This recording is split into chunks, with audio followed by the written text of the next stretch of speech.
the Italian Football Podcast.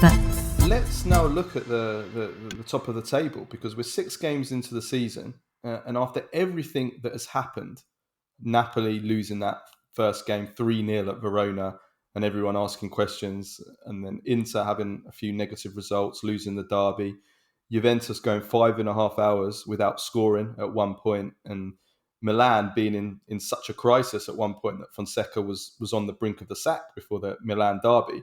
After all of that, all those apparent problems, the top 4 teams in Serie A, who are they?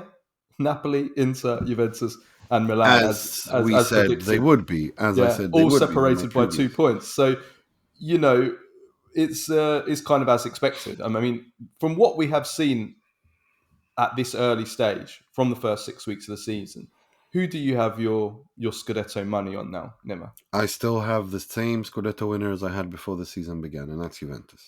For the simple reason that this is a league that you win by conceding the least. And when Juventus don't concede barely shots, let alone goals, then I think the writing's on the wall. And then I also look at Inter and Milan, who are working themselves. They're in good form. They concede far too much.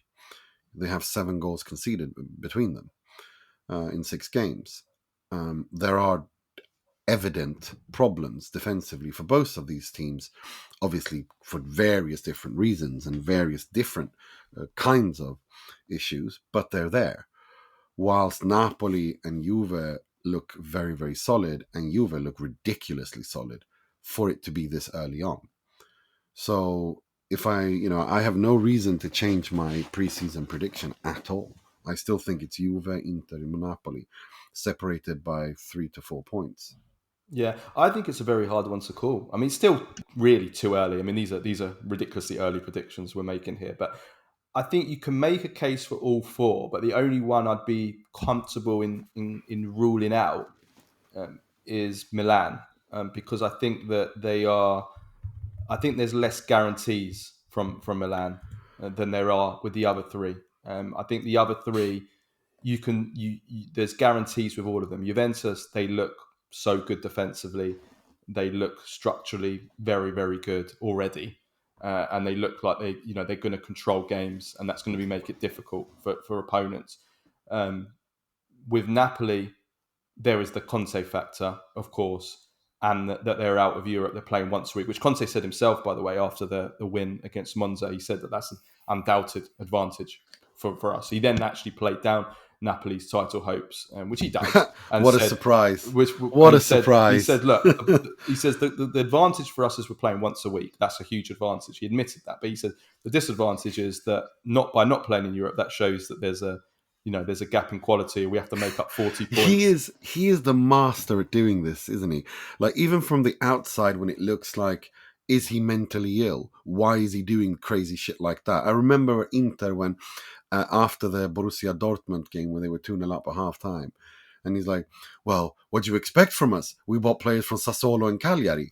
Yeah, Stefano Sensi and Nicolo Barella. Like, do you know what I mean? He always does One thing he always does, is when he joins a new club, is he references the number of points they were behind the title winners the season before. He does that every time. He did that at Juventus, he did that at Chelsea, and he did that at Inter as well. And everywhere. He says that's too much of a big gap. You can't expect to. You're expecting me, poor little me, to do all of this on my own. You can't close a 15-point or 20-point gap in 1 year. It's impossible. And then he wins the league with Juventus. Yeah, but with about 25 points to spare. Yeah, no, this is typical. But him. I do think that that is a huge factor, because it's that these players are overplayed.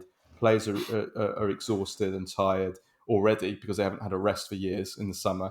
And then you're going into this ridiculously long season, extended Champions League.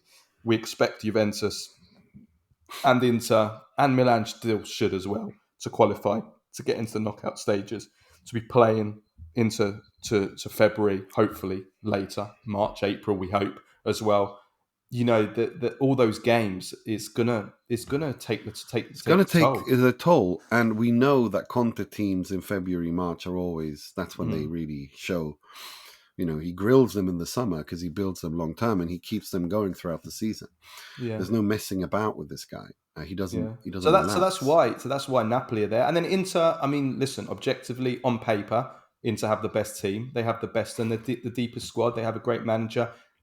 So on pay, and they're the champions. They have the most experience out of all the teams. So they are, for me, they are still the favourites. But as I said, I think you can make a case for all three of them. Well, for all four of them, really. But Yeah, I would, but if you ask if I me, have to rule one out, I'd probably rule out Milan. yeah, no, look, I'd rule out Milan for the simple reason, like I said, I still feel it's too much of a work in progress. I think maybe 1 year, if this continues, this run of form, and Milan continue to impress and continue to win and continue to grow gradually, and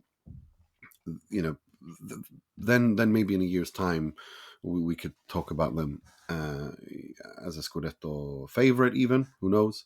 But right now I feel compared to the other three, they're still a little bit too far behind in their development, whilst, for various reasons, of course. Whilst with Juve, Inter, and Milan, Juve, Inter, and Napoli, for very, very, very differing reasons, it's too close to call. But if you're asking me what I think, I still stand by what I said before the season. I still think that Juve are the favourites and will win because of the fact that they spent the most, they were the most active, they built something from scratch again, which creates enthusiasm. They have a coach who understands how to behave at Juve. They have a coach who understands that you win the Serie A by being solid defensively. And they have a coach who knows how to get the best out of I think young with players as Juventus, well. Juventus lack the experience of Napoli and Inter, and Yeah, that that's could also important. that could count against them maybe later in the season if they are in the hunt.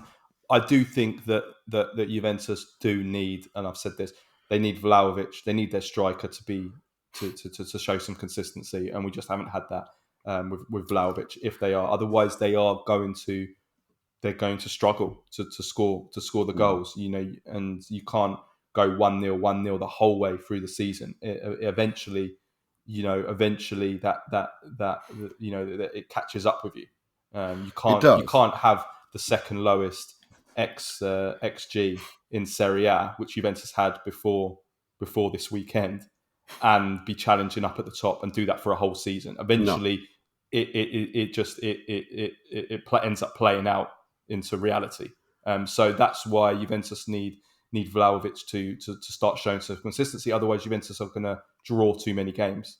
That's I what they agree. need I agree 100%. And for Inter, for me in order to see Inter repeating a Scudetto, their Scudetto, retain their Scudetto title, what I need to see from Inter is defensive solidity that we saw last season, when Inter were a unit in both phases. They're a unit in attack, but they're not a unit in defense. And that is worrying. It's been better. They're improving consistently, slowly, but they need to start showing that kind of, for example, one way that this shows itself is the sheer number of goals that Inter concede in the last 15 minutes. Last season, they barely conceded in the last 15 minutes. So far, they've conceded, I think, 6 goals in the last 15 minutes out of the 7. And that is a concern. A team that concedes goals late on is not a team that wins championships. That's just how it is. Because you can't always count on scoring 4 or 5 goals every single game in order for it to not matter that you concede late on. So what I want to see from Inter in order to see them winning, or I think what they need to do in order to retain their title, they need to find whatever it is that is bothering them. Is it a physical issue still? Well, then that will disappear with time.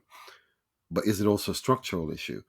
These late goals they concede is a problem at Inter, and they need to sort that out in order for them to win the league. It's really that simple. Yeah, there's always going to be things for all teams that you need to play out and to come together or to avoid. And the same comes with always how far do you go in Europe?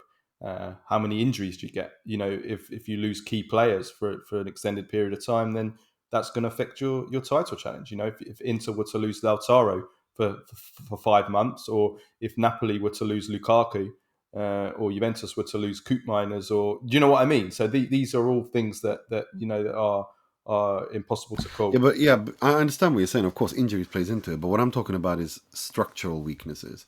Juventus have a Vlahovic thing, or a Douglas Luiz thing. You know, the jury's still out on that. Milan have a maturity thing. You know, where are Milan in the Fonseca project? Napoli have, you know, Juventus have also a lack of experience, but then you have Napoli, and we know that Naples is a very volatile environment. And Conte is a very volatile human person. You know, if one or two results go badly, how does he handle it? With Inter, the biggest negative or structural question mark, I should say rather, I have is conceding late goals. Conceding generally, but above all, conceding goals in the last 15 minutes. A team that wins championships does not concede goals that late. Yeah, Consistently. well, we'll see. It like might Inter just have done. be form.